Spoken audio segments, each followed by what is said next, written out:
Welcome to Today in AZ on this Sunday morning. I'm Allison Rodriguez. Well, a grieving Valley family taking action to get justice for their loved one. They're now suing the city of Phoenix for wrongful death. We'll tell you how an altercation outside of a downtown nightclub turned deadly.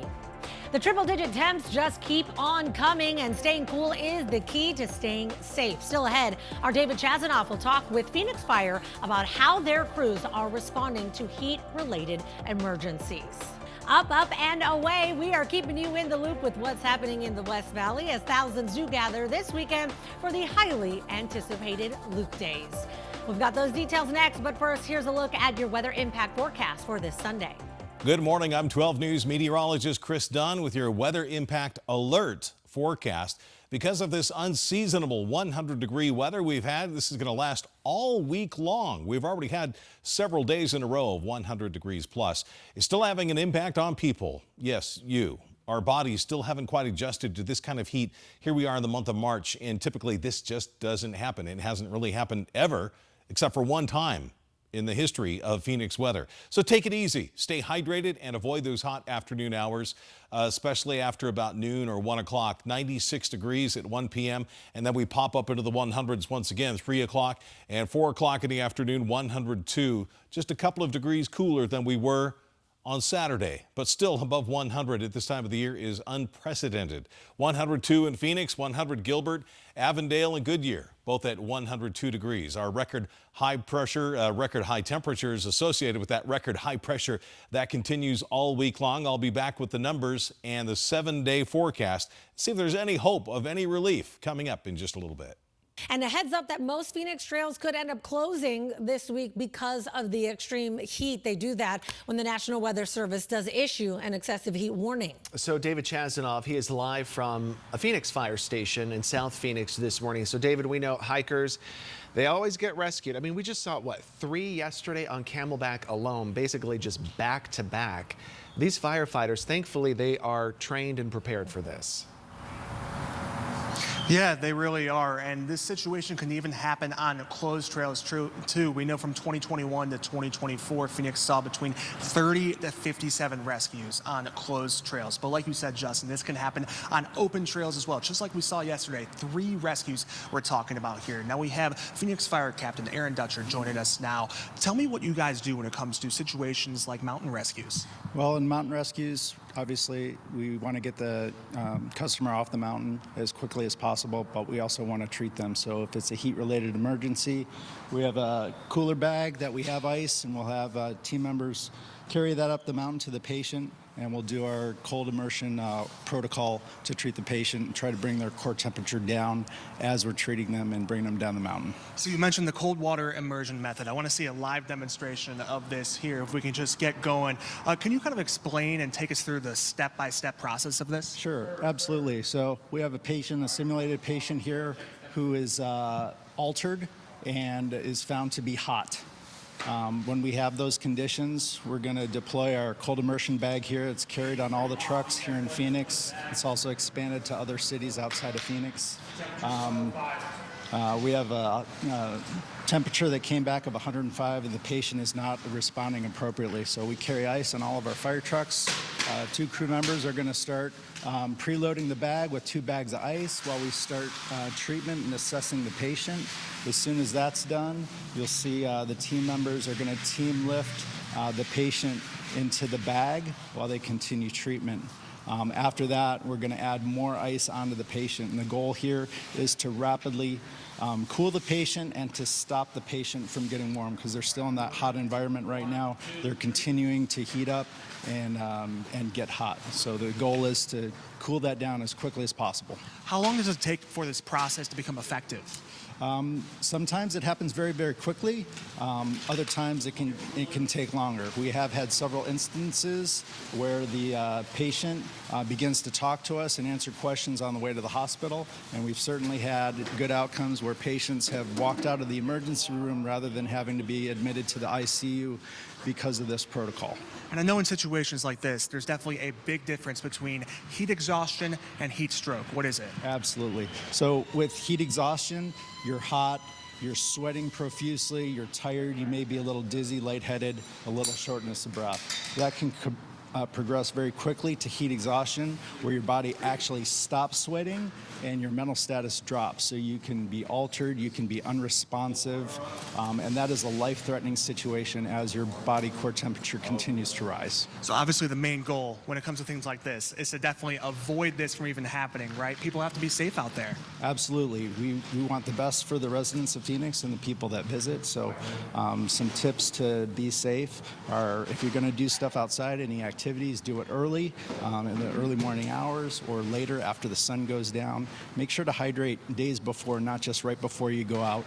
Make sure you carry water with you. And if you're hiking or enjoying the outdoors, when half your water's gone, make sure you turn around and you can get back safely before your water's gone. And 3 mountain rescues yesterday. I mean, does that kind of give you a sign of what's yet to come for this hot summer months? Yes, I mean, we have lots of mountains in the Phoenix area where residents like to enjoy, and we hope that people just go out and enjoy the mountains, but do it safely. So there we had it, the step-by-step process of cold water immersion, really a detailed process just to make sure that the patient is safe. Guys, we'll send it back to you. We're in Phoenix. David Chasanoff, 12 News, today in AZ. You know, I think the first thing that strikes me here is that you're watching them save lives, right, when somebody is overheated, because the heat can be very dangerous. But I'm thinking they're not superheroes. I mean, we think of them as that way, as that nothing can hurt them. But a lot of the reasons that these kind of laws were put into place, as far as ordinance, I should say, of closing the mountain trails, is to help our fire crews as well, our rescue crews. Yeah, because I know one year they had multiple firefighters have heat exhaustion trying to save people off the mountain. Yeah. You know, so interesting stuff there. Thanks, David, for that. Well, a fight outside of a Phoenix nightclub caused the death of a 22-year-old Rafael Montoya, and now his family is filing a wrongful death lawsuit against the city of Phoenix and others. Let's get to our Troy Lynch, who is live outside of Phoenix Hall this morning with these details. Because, Troy, this is something we covered when it happened.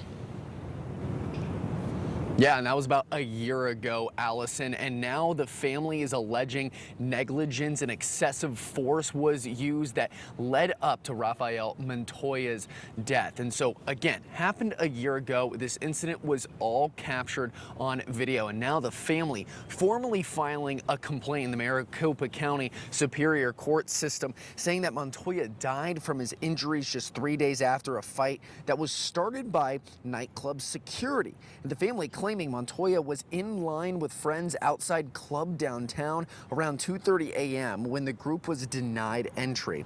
Now, that's when a confrontation started, and the family says Montoya was punched in the head by security guard Charles Ricord for no reason. Now, Montoya was knocked unconscious, fell onto the pavement, and was dragged away while unresponsive and left on the ground. The lawsuit also states that off-duty Phoenix police officers who were working security nearby failed to intervene and provide medical aid, while police has said in the past that 2 off-duty police officers tried to break up the brawl. Phoenix police launching an internal investigation into how the officers handled the incident, and a year after the deadly altercation, there have been no arrests. Now, we've reached out to the city of Phoenix for comment, to which they said we cannot comment on pending litigation. Now, the family is suing the city of Phoenix, also the owner of the nightclub, and then the security detail and others for the death of 22-year-old Rafael Montoya. Now, it's still not clear exactly what the family wants for the damages, as Montoya was the father of a now 2-year-old child. We're live here in Phoenix. Troy Lynch, 12 News, today in AZ. Arizona keeping you in the loop on all things happening in the West Valley. Boy, this is a fun one. Hundreds of thousands of people expected to go to the West Valley this weekend, and it is all to see one of the greatest air shows that is put on. Luke Days, it's back, and it is bigger than ever. So 12 News journalist Jade Cunningham joining us now with more on what is going to be happening there. Jade, you and I are both in the West Valley. It has been so cool to see all of the pilots practicing what's going to be happening this weekend. Oh my gosh, it was amazing yesterday. Not just see it, but hear it as well, because these aircraft, they are loud, but it's so fun seeing all the different types of stunts. You know, this is a free event that is held every other year, and let me tell you guys, just by the looks of it, they are going to be putting on an amazing show this year. You can already see all the different types of aircraft. There's a stage, there's food trucks setting up. This is going to be a really good time again that the whole family can enjoy. Joining us now, we have Master Sergeant Chris Horlick. You are kind of helping set up this whole event. Oh yeah. How you feeling? Oh, I am so excited for this. I can't wait to see just everybody come and enjoy what we've put on for the West Valley. It's going to be amazing. So what can people expect this year? Because it just feels like it's going to be bigger and better than years before. This is a historic air show. We have never ever had the Thunderbirds and the Blue Angels here before. It's going to be really cool. On top of them, we're going to have all kinds of other airplanes flying, airplanes on the ground. We've got the Osprey over there. We've got the Cardinals plane that came, and F-35s, the bread and butter of here at Luke Air Force Base. So it's going to be really, really awesome. So what do people need to know when they're coming? What can they bring with them? What should they bring with them? Yeah. Tell us the details. The biggest thing to remember, it's going to be a real ID. So make sure that you have that star, a passport, or something that shows that you have a real ID. Bring lots of water. We're letting everybody bring a factory sealed water bottle or empty water bottle. You can bring a Mr. Spray bottle that's empty to the gate. Bring sunblock, bring a hat, bring a chair, and enjoy the show. It's going to be really awesome. What is the ultimate goal with an event like this? I mean, why is it important for you guys to invite the public in and have them see everything that is happening here on base? Yeah, we do this for the little kids so that they can see what it's like to be in the military. It's a recruiting thing. We want to show everybody what we do here at Luke Air Force Base and just get people excited to see the military and to one day put on that flight suit and be a pilot flying here and just be awesome. That's the big goal. What are some of your favorite parts? Gosh, my favorite part is just watching the Thunderbirds fly. Just the feel in your core when they go over. That's the best thing that you can see. And the Blue Angels, I mean, that's not something that happens every year, right? No, they only do one show a year together, and we just happened to get them, and they're going to fly here for us here at Luke. It's a once-in-a-lifetime thing, so if you can make it down here to watch the Thunderbirds and the Blue Angels fly, you don't want to miss it. It's going to be great. I'm just curious. I mean, hundreds of thousands of people are expected to attend this air show. I mean, what does it really take to put something on like this? We have been planning for this air show since the last air show ended in 2024. The day after it ended, planning for this one started. So we haven't stopped. We have a very great traffic plan in place for us. So when you're coming in, just make sure that you're following the traffic signs. Don't use Luke Air Force Base as a pin to come in. Follow those traffic signs as you're coming in. We've got a great traffic plan for everybody, so it's going to be awesome. It is a free event, but can you tell us a little bit about the parking situation? Yes, so we've got 3 parking lots, the Desert Diamond Casino, a Dysart lot at Dysart and Litchfield, and a walk-in lot on Litchfield Road right in front of our south gate. The Dysart and the Desert Diamond have shuttles, free shuttle to take you in. $45 to park in all 3 of those lots. The Litchfield lot by our south gate is a walk-in lot, so you'll park and then walk into the Air Force Base. No matter where you go, it's going to be a great experience. We'll get you in, and it's going to be a ton of fun. Just expect a little bit of heat. Outside of that, it's going to be great. Oh, it's going to be an amazing time. Where can people go for more information? Because I'm sure there are some people out there who probably still have some questions, just want some more info. Yeah, lukedays.com is the website for all of the air show information. There's tabs at the top that tell you what you can bring, what you can't bring, the performers, a tentative schedule of what's going to happen. Everything is there. And I know we talked a little bit about it earlier too, just in terms of safety. Just can you kind of expand a little bit on the safety measures just to make sure that it's a fun and safe event for everybody? Oh yeah, we've got tons and tons of first responders that are coming from all over the West Valley that are going to be here. We've got water refill stations all over the place. We've got medical tents, so if anybody is feeling ill or anything happening, we'll be able to take care of them. Safety is our top priority, and we're just so excited to have everybody here. One more thing I did want to mention, clear bag policy is in effect, so make sure that you do have a clear bag to come into the base. And you also mentioned earlier just a little bit about traffic, whether you're attending this event or not, just people need to be aware of. I'm I'm sure there'll be some road closures and detours that they should be aware of as well. We really appreciate your time this morning. Thank you so much. This is going to be an awesome event, guys. I mean, just seeing all the aircraft out here, you can just kind of feel the excitement. You're excited. Everybody's excited. Everyone is excited out here. We're going to send it back to you guys. I love that. Luke Days, whenever you could get him in uniform to get that excited, I feel like woo, Luke Days. Thank you so much, Jade. Well, Arizona school lunches, they're changing. New state rules are going to remove certain artificial dyes and additives from school meals, while federal standards cut sugar and encourage more real, locally sourced foods. Last week, we showed you how students in Queen Creek are helping design their menu by taste testing new options. They got to ensure that they're meeting new standards, but also that the kids like it, so they're going to eat it, right? Some have questioned, though, why the change? Didn't cafeterias get a healthy makeover during the Obama administration? Our Noelani Graff joins us now in the studio breaking down the difference here. It does seem like we just went through this. It was controversial when it happened then. Right. It was a signature issue at the time of the First Lady. So if you feel like it's deja vu, you're not wrong. Under the Healthy Hunger-Free Kids Act, as well as former First Lady Michelle Obama's Let's Move initiative, reforms were made. The changes going into effect next school year, though, take it even further. So in the 2010s, kids could still have familiar foods, just healthier versions, more whole grains, fewer calories, less fat. So pizza, it stuck around. The crust just changed. There was also still chocolate milk. They knew that one well. They just had to lower the fat content. Now, though, the thinking is that some foods shouldn't be school food at all. Arizona's law bans foods containing 11 additives and synthetic dyes in school meals and vending machines. So that means brightly colored sports drinks, they're gone if they've been dyed. Neon colored candies, you're not going to see any of those at all. They're not just being reformulated, they disappear from campus. Also in the new federal rules, they cut ultra-processed foods entirely, also adding limits on sugar, which is a challenge at breakfast time. So yogurt might stick around, but they're going to have to make sure that it doesn't have a bunch of sugar. Same goes for any kind of pastries. It also encourages locally sourced foods. The big picture motivation, though, behind the changes a decade ago and today really are the same: getting students to create healthier habits that live beyond the school day. It's important, and showing the students, like, the same thing, it should be at home where we make from scratch food, and instead of like relying so much in processed items.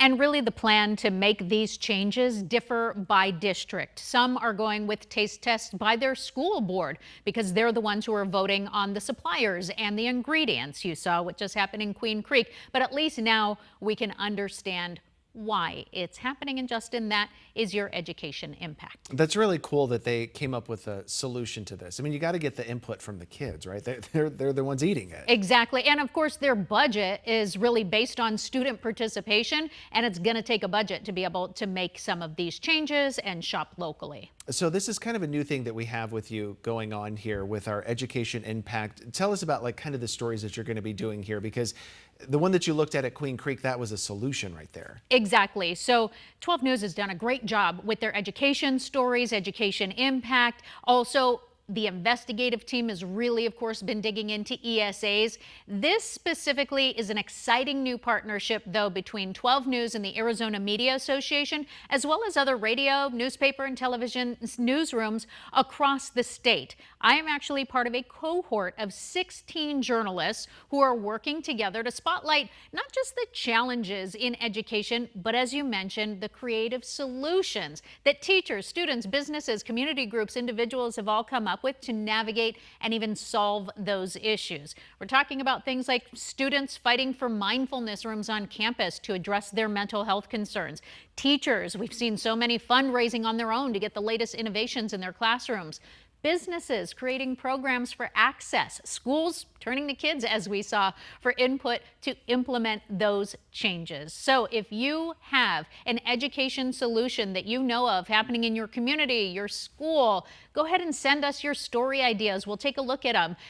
We have a dedicated email that you can use now too. Just email education at 12news.com, Justin. All right. Looking forward to seeing what folks have for you there, too. Yeah. Temperatures like this, it is so hard when then all of a sudden you have to deal with HVAC issues. So Billy Kleiser from Semperfi is here with tips to help us beat the heat. Thank you so much for being here, Billy. Thank you for having me. Yeah. You said you're born and raised here, and it just has not felt like we've gotten a break from the summer. No, there was literally no winter. It just went straight from mild temperatures to heat. That's what it feels like, right? I mean, my goodness. So with temperatures like this, I mean, what does this mean for our systems then at home? Well, they are going to put some strain on them. You are going to want to set that temperature down to about 78 degrees to keep it comfortable, and they are going to have to basically run all day long already. Yeah, I mean, gosh, this is the time we take a break, right? Sometimes I'll just turn it off in the winter, but I don't think we can. This is when you would want to have the doors open, let that outside air in, fresh air, but not today. Plus, can we mention that when we do that, that's the chance for like our bills to go down, right? Because we're getting the offset from the summer. But since we have to have those ACs on, what is a good temperature to put them at right now? We normally recommend around 78 degrees, so you're not putting too much strain on it. People do like it cooler, and that's okay, but just know that they're going to be working pretty hard to keep that temperature. So does setting your AC really low when you get home actually cool things down, or is that just a myth? There is a myth, a common myth, where you super cool your house and you turn it way down during the night, so then in the morning it's nice and cool, and then turn it off when you're leaving for the day.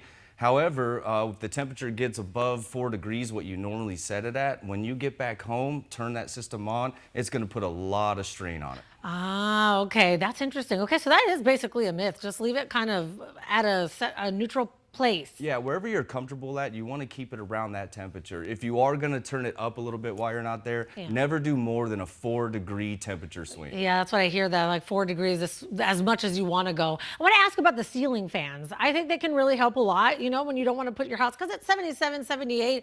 For some people, that's so warm. But if you get that fan going, that's okay. What about when you leave the room? Should we leave it on to kind of circulate the air, or we just turn it off? One thing that people think is that the fan is going to cool the temperature down. Fans are going to cool the person. It's going to cool the skin. It's not going to cool a room. So if you're not in that room, or if you're not in the house, turn that fan off, save some energy. Let's talk about air filters. How important is it to keep them running smoothly, to kind of check them, change them? How often should we be doing that? Yeah, I would say every 30 days. It's based on run time, so you're going to have to change it more frequently than normal right now, but that air going through that filter, you don't want to restrict it from entering your system, or else it's going to also put strain on the system. Well, so how do we know if our system is straining or if it's kind of struggling? Well, if it's not maintaining temperature, or you feel like it's just running constantly nonstop, and then you can actually hear that filter get sucked up at times, you want to really listen for those, visually inspect, and make sure you're changing it out. Say red flag. Yeah, red flag. We got to call the pros. What are some other red flags that we should know? Like, hey, maybe we got to give you guys a call. Well, there's something that you want to look outside, and it's called a condensate line. You want to see a normal drip every so often come out of that. That's condensation that's getting pulled away from your evaporative coil. And if that gets clogged up, it can cause serious damage. So it's a good idea to have a professional come out, do a maintenance, clear out your condensate line, and get ready for the season. Yeah, very true. Okay, we're just out of time here. If there's one big takeaway or one thing we can do to try and kind of lower those energy bills or just take away from today, what would you say that is? Just remember that air itself is easy to cool. What's not easy to cool are surfaces, walls, countertops, floors. So again, maintaining a constant temperature throughout the day is going to save some energy and strain on that system. All right, perfect. Just in time, I guess, you know, getting us ready for what's coming our way. Gosh, more of this heat. Billy, thank you so much for being here. Yeah, we really appreciate it. Thank you so much. Hi there once again. I'm meteorologist Chris Dunn with a weather impact alert for your Sunday. This is actually an extension of what we've been talking about the last several days, with 100 degrees plus here in the month of March. Unseasonable and unprecedented. We haven't had this kind of heat ever, really. Record highs for the next 7 days. Warm mornings, too. Record warm morning lows in the upper 60s to around 70 degrees. So not much of a recovery overnight. Yeah, the mornings have been pretty nice, but typically we would see lows in the 50s as opposed to right around 70. And this is not just Arizona. This historic heat is spreading east. So everybody's getting in on some of this action. This is the final Sunday of spring training. Where did it go? I know in the last week of spring training, kind of marked by this unusual heat. And on this final Sunday, 100s in the forecast, 3 and 4 o'clock in the afternoon. Be sure to check the schedule because a lot of these games have been moved around either earlier or later in the day because of this high heat. And they don't want a lot of folks to suffer from heat stress out there. 99 in Scottsdale on this Sunday, 101 in Chandler and Queen Creek, 100 in Surprise and Glendale, 101. Luke days going on at Glendale at Luke Air Force Base. There's not a whole lot of shade out there. So do what you can to try to keep cool. A wide-brimmed hat maybe and a lot of water. Keep hydrating. 74 in Flagstaff. This is for your Sunday. And 103 in Gila Bend. All of these numbers, these are 20 to 25 degrees above average for this time of the year. That's how unusual this heat is. Yeah, we typically will see 105, 107 during the summertime. That's no problem. But again, we're talking about the middle of March. Extreme heat warning goes through Sunday, 8 p.m., but our weather impact alert goes all week long. As long as we will see highs above 100, again, we're talking about 20 degrees plus above average, and that will continue all week long. It has a big impact on people, so take it easy, stay hydrated, again, and avoid the hottest time of the day. All of these numbers, these record highs for the next 5 days, these records will fall. This is just an incredible stretch of hot weather we've had. So the record books will have lots of 26s in them. 93 on Monday, we'll hit 100. 100 on Tuesday, we'll break that record. Even remember last year, 96 and 99, when we almost hit 100? Yeah, that's the record high, 99 degrees in 2025. We were 1 degree and 1 day away from the first 100 of the season. Now, as we look into early April, more above average temperatures, but I want to bring in the precipitation outlook because there's green on the screen. This is through the first few days of April and a hint of possibly some rain moving into southern and southeastern Arizona. So we'll keep an eye on that. And along with that will come some slightly cooler temperatures back down into the 80s. Yeah, hard to believe with a forecast like this. Here's your Valley 7-day forecast. 100 is our mini cool down for Monday and Tuesday, and then back up to 102 for Wednesday, Thursday, and Friday. Do what you can to keep cool. So how do you know if an app is legit? How do you know if you can download it or not? Join us. Here is Jasmine Tucker with the Better Business Bureau with what you need to look out for. You said that this is something, we were talking during that package there, you've never seen this one before. This is new. It seems like they're just always trying something here. Yeah, they're one-upping themselves. So I've been with the Better Business Bureau for 10 years, and this is the first time I've gotten any scam reports regards to this, so it is very interesting how people are moving now. So explain to us what this actually is. So I have an app on my phone, but this is not just a typical app here. No, so you may think it's just a gambling app, or I need something to do in my spare time, just a game. But what is happening when you go in and you start those permissions, it may ask for your social security number. It may ask for your assets, such as how much is your house worth. It may even ask for your routing and account number. So that personal identifying information that you want to keep private is what they're asking for. So are these things that people are actually falling for? Unfortunately, we've had a few cases of it, which is how it got reported to us. So we do appreciate that people are being vigilant and realizing like, hey, this isn't making sense based on what I'm downloading and what they're asking me for. So how do you come across one of these apps? I mean, a lot of times you got to go to the app store. Are these just found in your app store? Sometimes they are, but you want to make sure if you are downloading these apps, make sure you do them from legitimate Google Play Store or the Apple Store. And also just Google the name of the app when you are downloading it. You can also look for the web developer and even Google that just to make sure they're on the up and up too. There are so many things that you got to think of. Absolutely. Now, even before you download an app. Yes. So what are some other red flags? If I download an app, what do I need to look for that maybe it's like, okay, that's not quite right? So usually when you go to download the app, it'll ask for permissions. So if it's a gambling app, it might just ask you, you just want to play. But if it starts asking you additional questions about, your address, your social, who you bank with, or if it routes you to another website, those are all red flags. You should just be able to put in your basic information and move forward. I would think that, maybe the gambling app, you might fall for that one if they want your banking information, because it's like you're gambling. Maybe you're going to try to win some money or whatever it is.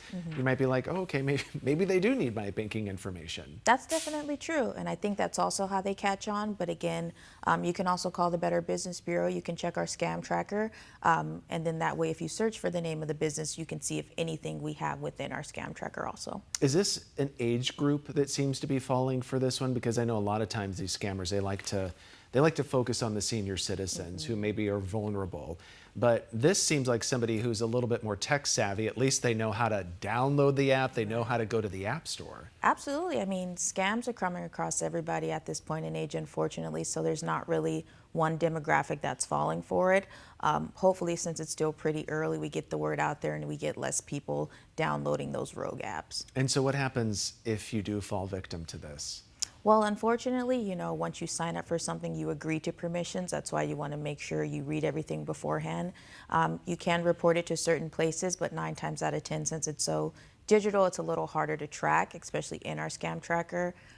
There's not necessarily a business we can attach it to, so it is a little harder that way. And I'd imagine that if the money's gone, if you happen to like wire somebody the money or whatever, that I would imagine it's probably gone. 9 times out of 10, yeah. So, I mean, if you do accidentally download an app and you realize it's false, maybe reach out to your bank and let them know what happened, and then that way they can keep an eye on any fraudulent charges or anything that does come in. Good information. There you go. You always got to be ready. You always got to be. Yes. Always got to be cautious. All right. Thanks, Jasmine, for that. Good information there. With a final check of your weather, I'm 12 News meteorologist Chris Dunn. We're talking about this weather impact alert and how it's affecting people and doing things outdoors, spring training games, and Luke days at Luke Air Force Base. 102 is our forecast high. The final day is on Sunday, today, 8 a.m. to 5:30 p.m. Just do what you can to stay hydrated and keep cool out there, because there's a whole lot of empty space out there and there's going to be a whole lot of heat. All right, temperatures in the 90s heading up to 102 today in the valley. Here is your 7-day forecast. 100, 100 on Monday and Tuesday, and then we head back up to 102 for 3 days in a row, Wednesday through Friday. Well, thank you so much for joining us this Sunday morning. And remember to start your week and every morning with Today in AZ, starting at 4:26 a.m. and now streaming until 9 a.m. on 12+. Your mornings don't stop. And now neither do we. Welcome to Today in AZ. 12 News Today in AZ keeps going. Expanding to 9 a.m. on the 12+ streaming app. More live weather. More live traffic updates. More breaking news. Live from 4:26 a.m. to 9. 12 News Today in AZ, now streaming until 9 a.m. on 12+. Download on your TV and watch for free.